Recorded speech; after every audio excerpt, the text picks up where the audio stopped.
defense. They really had some key stops. Welcome back and good evening, America. Speaking of Joe Biden and his future as president, Miners had a very clean game.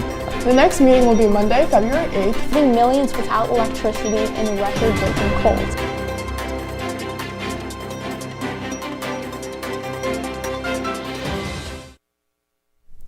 Hello, I'm Reagan Yamasaki, and welcome back to your National News Show.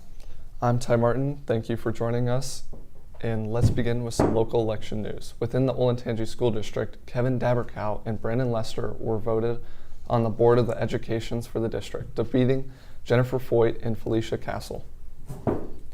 Dabercow has been a teacher for Columbus City Schools since 2001 and says he believes his experience as a public school educator, understanding of Ohio school finance, and community service experience equip him to serve on the board.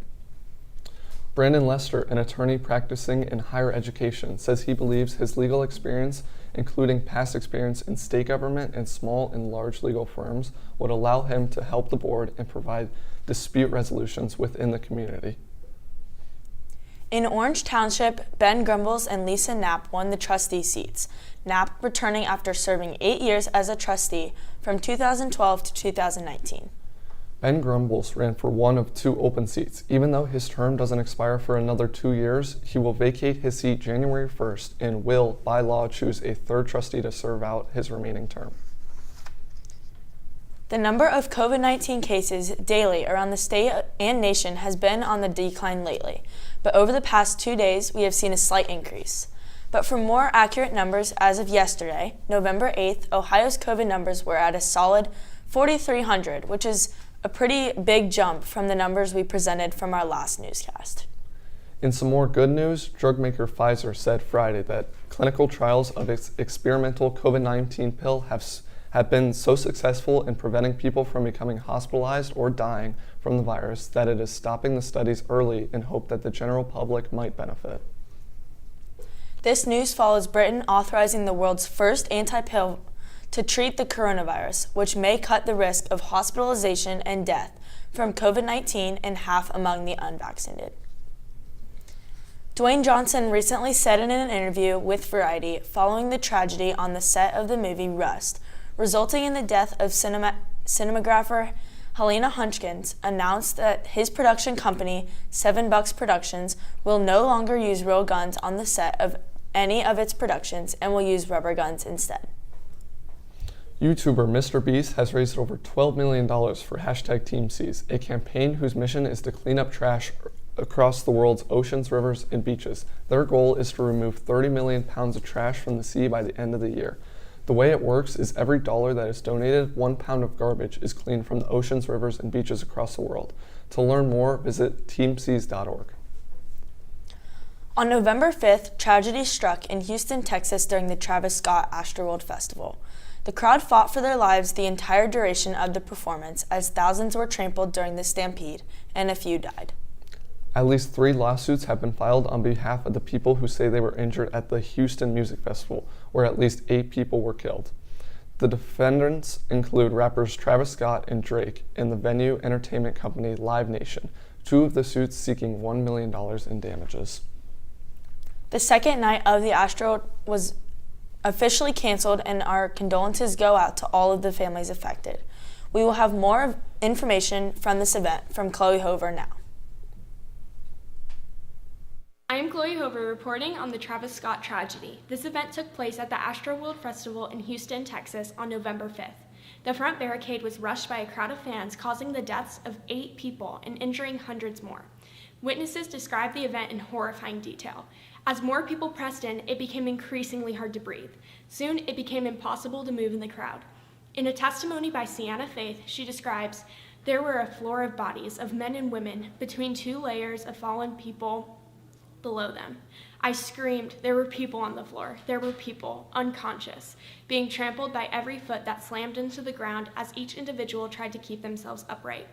This is just one story of many from that night.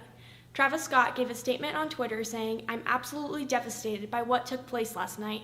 My prayers go out to the families of all those impacted by what happened at Astroworld Festival.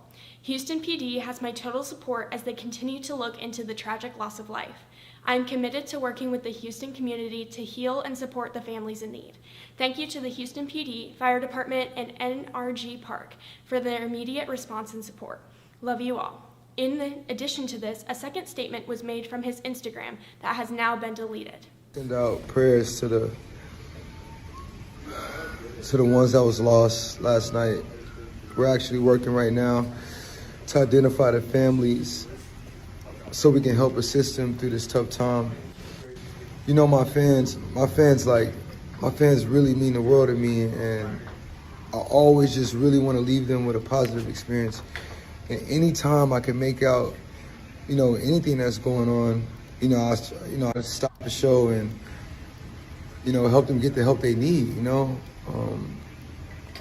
I could just never imagine the severity of the situation. Along with the rest of the festival being canceled, there is currently a lawsuit being filed against Travis Scott from Harris County, Texas, for gross negligence. Our hearts go out to the families of the victims from this event. Moving on to some pop culture news, this week, Kristen Stewart's new movie, Spencer, is going to be released. This film follows the life of Princess Diana Spencer, and it has gotten a lot of press following the infatuation of the royal family after the Netflix series The Crown was first released.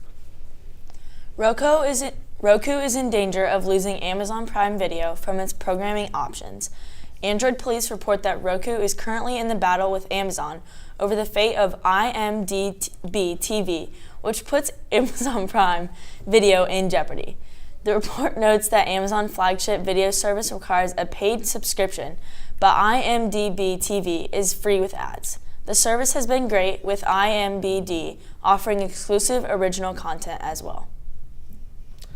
Howard Stern has had a lot to say about Green Bay Packers quarterback Aaron Rodgers. The legendary radio host talked about Rodgers on Monday's show and blasted Rodgers for his views on COVID-19 vaccine. Rodgers recently tested positive for COVID-19, but told reporters he was immunized when he was about being vaccinated. Russell Wilson just made a big announcement about the status of his injury. The Seattle Seahawks quarterback went to Twitter on Monday to show a video of him getting the cast off of his injured finger and him looking at x-rays. It then showed Wilson at Lambeau Field, which is where the Seahawks will play their next game. That concludes this week's National News Show. Thank you for tuning in. I'm Reagan Yamasaki. And I'm Ty Martin. Be sure to tune in next Tuesday for more national news and follow our social medias at OOHS Juice to stay updated.